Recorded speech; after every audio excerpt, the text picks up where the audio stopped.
All right.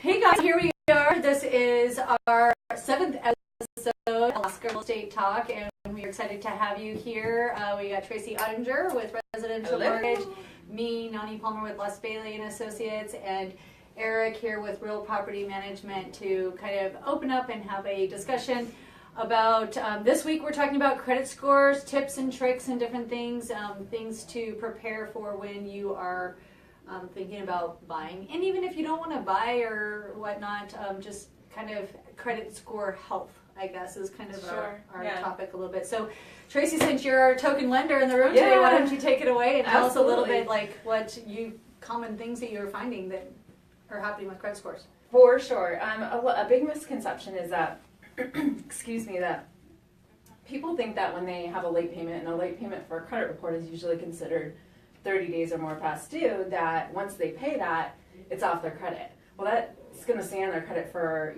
up to 7 years, showing, or, sometimes 2 years, depending on how many other late payments they have, showing creditors, that they have had that late payment. Now, can I ask you a question about that? Because I'm kind of like, I don't want bad credit. So I really freak out. Like if for some reason I thought a payment was going to go through, or I forgot to make some kind of payment, say, I don't know, like my insurance, I'm not one of those people that have everything on auto pay. So I actually go through and do it every month.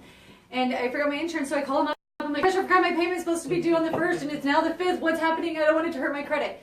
And they're like, oh yeah, no, we don't. Do you know the reporting time for that or how that works? It's 30 days. So a lot of people think, oh no, I'm late. It's been 10 days. I seriously was freaking out. Yeah. I was like, ah! Well, and that's another thing too.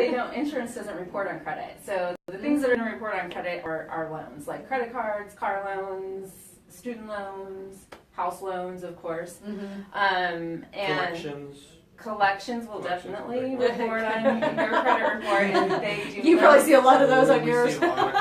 They do not help your score at all. No, I can't imagine they would. You got that point. You're probably a little bit further away from buying than the average person. Yeah, and that's a good point too. Just because you have a collection doesn't mean you can't buy a house. I do loans for people that have collections all the time. Okay. It's just, it depends on how many they have and how long it's been, and sometimes you don't even have to pay them off. Child support and all that other stuff. I mean, as long as it's included in their debt to income ratio and that type of stuff. Child support does have to be up to date. Yeah.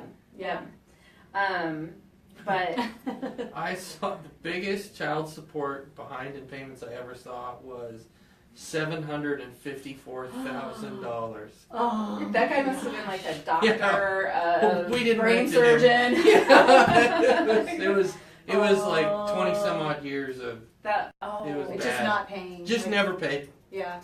Well, we can go down that road. Yeah, we can go down that road because there are times they don't even know they're a parent, and they find out 7 years later and have to pay arrearage. Oh my gosh.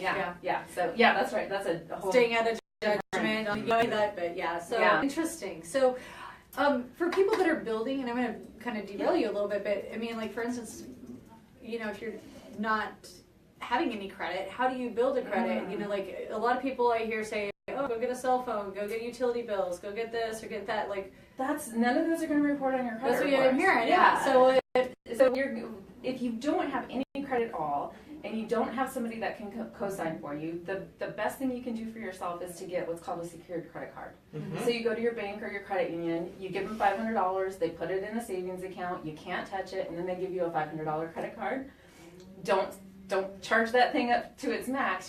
Charge $100 on it each month. What is it? Below 40%? 30%. They typically. So that's another thing. As long as your credit cards are below 30% of what their available limit is, you're going to have the better credit score. Anytime you go above that 30% usage, your score is going to start going down quite a bit. Yeah. How long does it take to kind of recover that? Like, let's say you had your card maxed out for several years, and then you've okay, I'm going to get serious. I want to buy a house. I want to do stuff. I want to improve my credit health and 800, reach the 800 goal or whatever. It recovers immediately. So as far as paying down a balance, we do this a lot. We tell people, go ahead, pay down that balance, and we can rescore your credit within 30, 45 days. I was going to say, usually it's like a 30-day cycle that the credits get pulled. Yeah. Okay. So that's not going to necessarily slow you down from buying a house, having your credit cards maxed, as long as you can get them down pretty quickly. We can turn that around pretty fast.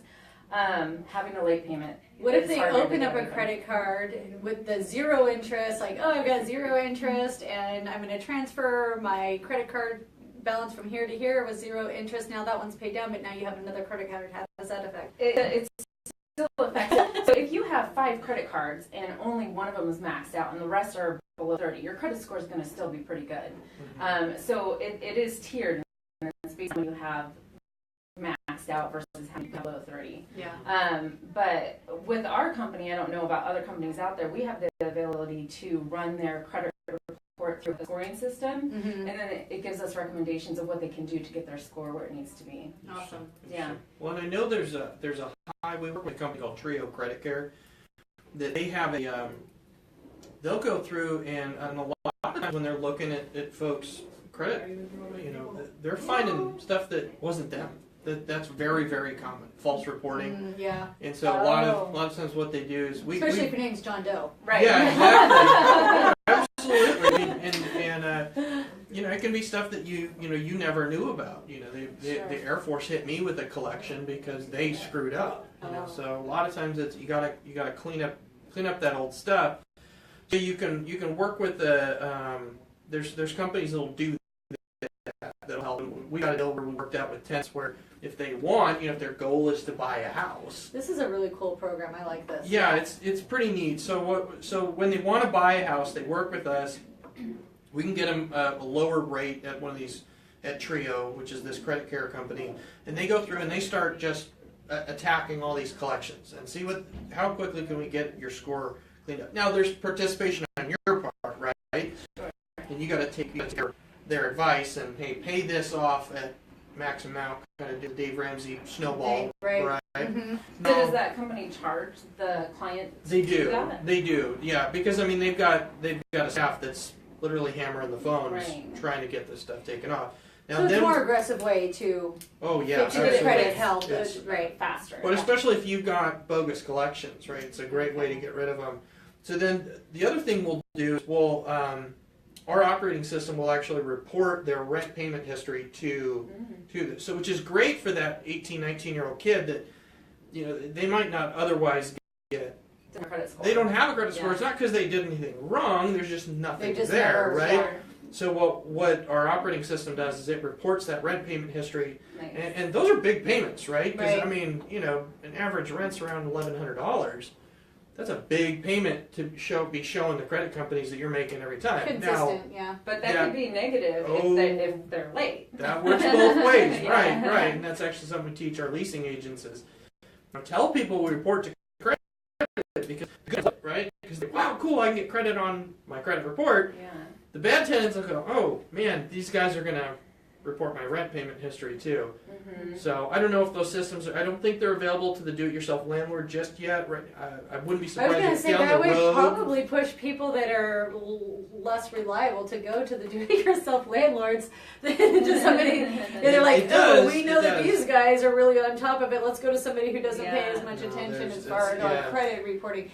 So that brings me to something I'm curious. What do you look for when you are reviewing? Because that's part of the loan application is the credit report. So what are you guys specifically looking for to rent? So our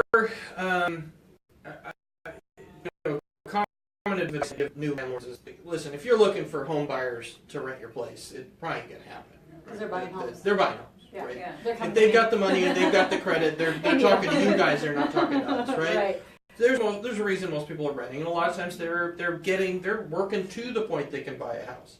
I'm looking for the guy that's on the right track to buying a house, right? So I really don't look at score a whole lot. I don't put a whole lot of credence in the score. What I'm looking at is the behavior in, say, the last 6 months, a year, right? I'm looking for, are we on a up trajectory or a down trajectory, right? So and what caused that, like maybe medical versus just being irresponsible? Exactly, right? You know, if you've got the young gal that's at the showing with the baby on her hip and you see a bunch of medical collections, okay, that all kind of makes sense. You know, does the story I got told at the showing match what the story on the credit report? Now, if I see, you know, someone who's, you know, later in life and maybe should kind of know better by now, and I'm still seeing a lot of bad behavior, especially excessive collections. We're also looking at what collections are, where are those collections from? Mm-hmm. If you're not paying your essential services bills, utilities, rent, that kind of thing, that's a bigger red flag than, say, I've got a Blockbuster collection from, 2000. Okay. Blockbuster doesn't. A Fandango account just had a balance. Go to pay that. But, a cell phone bill that you were 30 days late on, okay, whatever. I really don't care. But if you were late on 2 N-Star payments on your gas bill, that's a big deal to us. What about like bankruptcies and judgments or tax liens and stuff like that? It depends. I've rented to folks that have, people who foreclosed on their houses, they need places to live too, right? Yeah. So I'm looking at what was a lot of times that's talking to the tenant. What's the rest of the story? Talk to us about it. Now, if we're seeing a whole lot of poor decisions, I don't want to put the owner in line for the next bad decision, right? Well, and what were they rent, or was their mortgage a $2,000 payment, and now they're looking at renting something for $750? That's a big deal too. Are they more within line of their income versus? Are we making better decisions moving forward? Yeah. Or are we? The same thing. We everybody's gonna gasp when I say this, but we've rented to felons, right? You get that guy who he did something when he was 19, and but you've got a clean credit, clean criminal since then. Mm-hmm. Right? You don't have to live on the street because you screwed up when you were 19 years old. Well, my loan application doesn't have that question. Are you a felon or have you? Does that show up on your credit report? How would you know that? We do a 50-state criminal eviction check. So and it depends on the property too, right? There's. Yeah, you guys don't care. What they do to their house after they buy it necessarily. We want them to make their payment. Yeah, that's what you're looking for, is the payment and different things like that.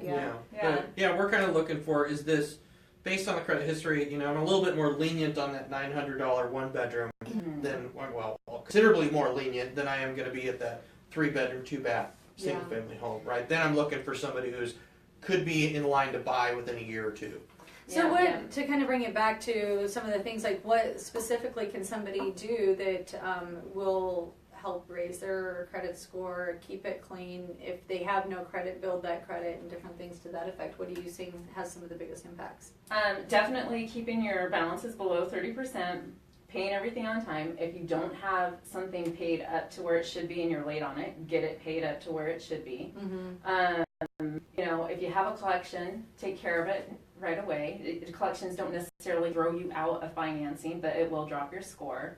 If you're going to purchase a car or you're going to get some other type of big installment loan, maybe don't do that like a month before you are wanting to. Don't do it while you're trying to buy cats. Stay away from getting any new stuff. We've had so many deals go south because somebody's decided to do something that changes their credit midstream through a transaction and different things to that effect. And some of those car payments are like $1,000 a month. That really makes a big difference when you're trying to qualify to purchase a home. Yeah. So the other thing that's kind of been interesting as I've gone through this is when you have student loan debt and different things like that. What are some things that I know you guys have different options for that? As far as what?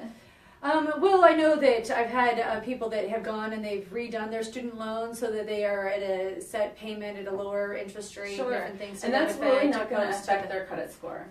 So when you have student loans, unless you're late on them, unless you have a 30, 60, 90-day late on them, it's really not going to affect your credit score if you're paying them on time. Mm-hmm. And if you consolidate them into a big student loan, one student loan, or consolidate them in any way, it doesn't drop your score really. Okay. That's good to know. Nope. Interesting. Yeah.